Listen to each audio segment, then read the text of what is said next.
Hi everyone, as promised, this is part 2 of the poll. This is the jalapeno bacon mac and cheese.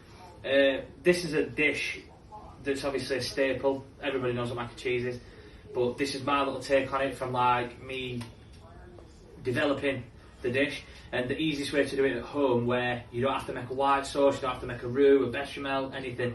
It's just literally cream and burger cheese. Burger cheese makes the best cheese sauce ever. So let's get on to it. So we're going to start with some smoked bacon. You can use normal bacon if you want, but I've used smoked bacon and I've left all the fat on because you're going to cook it out first and you're going to get some caramelisation onto the bacon, which will render that bacon fat out. So we'll get that straight into the pan. And you're just going to start to cook that out and render that bacon fat out.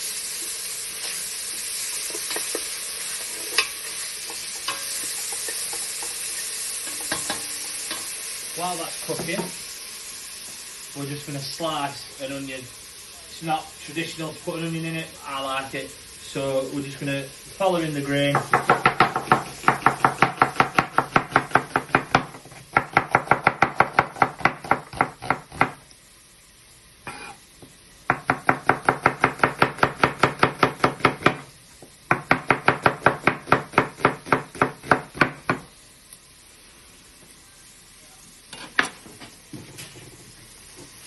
And if you can see in here, the bacon started leaking moisture. Now that's all the water that's in the bacon, and when that evaporates, then it'll start to caramelise, and that's when you start getting crispy bacon. But this is good because that extra water is now rendering out that bacon fat. So when that moisture's gone, we'll add our onion. Should have mentioned before this, I've par-cooked my macaroni shells for around 7 minutes. And just put them in a light bit of oil so they don't stick together. It's ideally, this dish is meant to be quite quick, so once you've got everything prepped, you can go in, bang, pasta in, put it in a dish, bake it in the oven. 15 to 20 minutes later, a few breadcrumbs on top, it's nice and golden. So they've just been cooked, a bit of oil and refreshed, so they're nice and cold. See now, all the moisture has left the pan and you're left with all this bacon fat on the bottom that, as you can see, it's starting to stick to the bottom of the pan. So now we're going to go in with this onion and we're just going to soften that onion off. While the onion's in the pan, we're going to get in as jalapenos. I've got 2 jalapenos in this. You can make it as spicy or as unspicy as you like. You don't even have to put the jalapenos in if you don't want. So now the onion's softened off and you've got that jalapeno flavour running through it, we're going to go in with some double cream, if I can get it open. And start with a little amount because you don't want to make it too wet. So we just go in with a bit of cream and just bring that cream up to boil. So we've got a cream in and you're just looking to bring that up to boil because that is going to be like the base that's going to start melting our burger cheese. While that's in, I've just got some garlic granules and a teaspoon of Cajun spice, in here, and that's just going to add an extra dimension to your sauce. So now my cream's up to boil. This is 2 packs of burger cheese, just your burger cheese slices, and I think this makes the best cheese sauce. So we'll not add it all in. Do you know what? Yeah, we will. We'll add it all in. Get it all in at once, and then we're going to just turn that heat down to a medium heat. And we're going to start stirring and getting that cheese melted.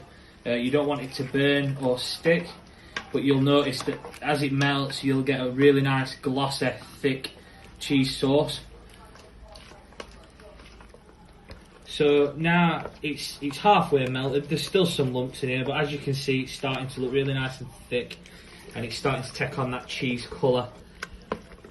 So here now it's fully melted, and as you can see, mine's pretty much bang on. If yours is a bit too thick, add a bit more cream. If you've not got any more cream, add some milk. And if it's a little bit thin, add a little bit more cheese. This is a good one to get away from using flour in your sauces. I know obviously you could do this with gluten-free pasta and it'd be a gluten-free dish, but mine's about there now, my cheese sauce. So what I'm going to do next is add in the cold macaroni shells, and you just want to coat them in the cheese sauce. Squelcher. Yeah, squelcher.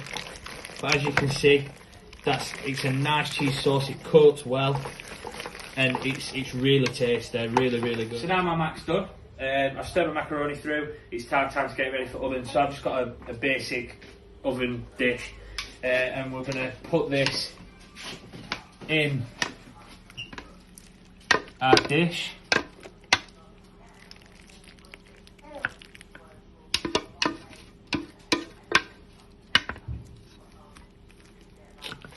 So it takes up the entire dish. Now, it's entirely up to you. To me, I think that's cheesy enough, so I'm not going to add any more cheese on top of that. But what I've got here is some Japanese panko breadcrumbs. You can pick these up at Asda. And I'm just going to put... Or any other supermarket. Or any other supermarket, yeah. I'm just going to put some breadcrumbs on top of this, because I think when they toast, it gives it a really nice finish on top and an extra bit of texture. And as well as... You can use this after, or you can put your spring onions and jalapenos like we did with the chicken wings. You can put that either on top now and bake it in the oven, or you can use it as garnishes after. I'm going to use it for after. So now, this is going to go in oven at 180 for around 15 minutes until these breadcrumbs are golden, because everything else is cooked. So we're just going to toast these breadcrumbs off. So there we go. That's just come out of the oven. As you can see, it's took on a nice little bit of colour. The breadcrumbs are nice and crispy. So we're just going to plate a portion up and just garnish it up, just to show you what it looks like when it's plated. So it's still nice and runny, not dry. And then we're just going to run that garnish all up top.